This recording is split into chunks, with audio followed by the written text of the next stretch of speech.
اگر نماز پڑھو گے اللہ خوش ہوگا، آپ سے بھی خوش ہوگا، آپ کے گھر سے بھی خوش ہوگا، آپ کے کاروبار نامے اعمال سے بھی خوش ہو جائے گا۔ لیکن اگر نماز نہیں پڑھو گے تو سب کچھ پھر بیکار ہو جائے گا۔ اور یہ چند دن کا میلہ ہے، اس میلہ میں اللہ تعالیٰ نے بھیجا ہے۔ قرآن میں فرمایا میرا رب احسن و عملا، تم کو دنیا میں اس لیے بھیجا گیا ہے، ہم کو دنیا میں اس لیے بھیجا گیا ہے کہ بہت اچھا نیک عمل کر کے اس دنیا سے جائے، نیک عمل کر کے ہم لوگ اس دنیا سے جائیں، نیکی کما کے جائیں۔ جب اس دنیا سے اس دنیا میں پہنچیں گے پھر کبھی نہ مرنا ہے نہ ختم ہونا ہے، جو جو دنیا میں کیے ہیں اس کا پھل وہاں ملنے والا ہے۔ اچھا کام کیے ہیں وہ بھی ملے گا، برا کام کیے ہیں وہ بھی ملے گا۔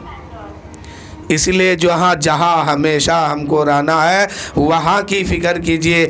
آپ کے گھر میں شادی ہے، چاہے لڑکا ہو یا لڑکی ہو، کسی کے گھر میں شادی ہو تو شادی کرنے سے پہلے، بچوں کی شادی دلانے سے پہلے آپ اس بات پر غور کیجئے کہ ہمارے نبی صلی اللہ علیہ وسلم کا طریقہ کیا ہے، سنت کیا ہے، اس سنت کے مطابق ہم اپنے بچوں کی شادی کرائیں گے۔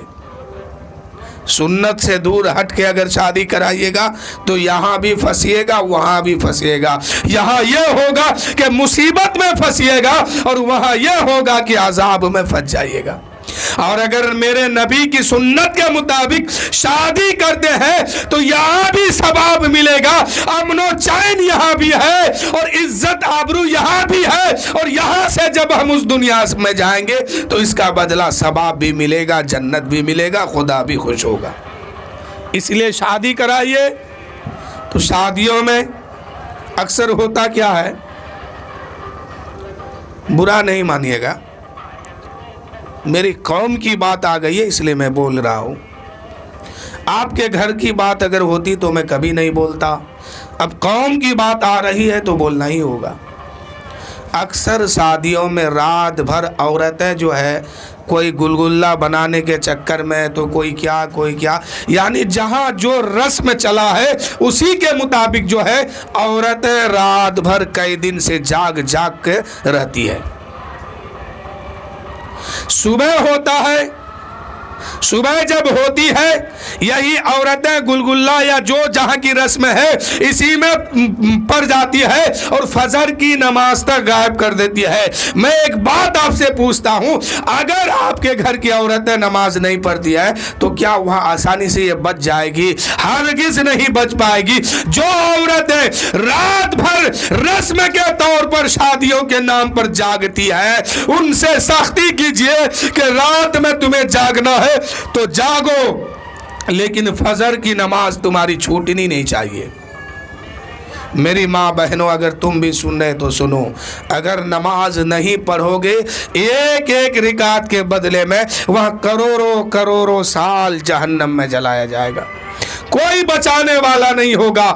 مر کے قبر میں جاؤ گے، فرشتے پوچھیں گے کہ ایک سوال کریں گے، دو سوال کریں گے، تیسرا سوال کریں گے کہ اس مرد کے بارے میں کیا کہتے ہو؟ اگر وہاں ایمان سلامت ہے، اللہ کے رسول سے محبت کیے ہیں، میرے نبی سے اگر سچے دل سے محبت ہے تو وہاں آپ کے زبان سے یہی بات نکلے گی، اے فرشتوں تم مجھ سے پوچھتے ہو ان کے بارے میں، انہیں جانا انہیں مانا نہ رکھا، غیر سے کام، للہ الحمد میں دنیا سے مسلمان گیا۔ دنیا سے مسلمان بن کے جائیے، یہی کامیابی ہے۔ دنیا میں مسلمان بن جانا کامیابی نہیں ہے، کامیابی تو تب ہے جب ایمان اور عمل دونوں ہم سجا کر کے اس دنیا سے لے کے جائیں گے۔ قبر میں جائیں گے کوئی ساتھ دینے والا نہیں ہوگا۔ آج شادی بیاہ میں جو یہ کام جو نہیں کرنا چاہیے تھا، شادی بیاہ میں اکثر لوگ کیا کرتے ہیں، پٹاخہ فضول کا خرید لیتے ہیں، پٹاخہ لیتے ہیں، ناچ ڈی جے باجا کیا کرتے ہیں۔ لگتا ایسا ہے کہ اب یہ دنیا سے جانے والا نہیں ہے، لیکن ہوتا کیا ہے کہ ایک دن وہ بھی جاتا ہے، پھر قبر کی دنیا میں پہنچتا ہے، پھر سزا میں مبتلا ہوتا ہے۔ اس لیے میرے بھائی اس سزا سے بچنے کے لیے وہ کام یہی کر دیجئے۔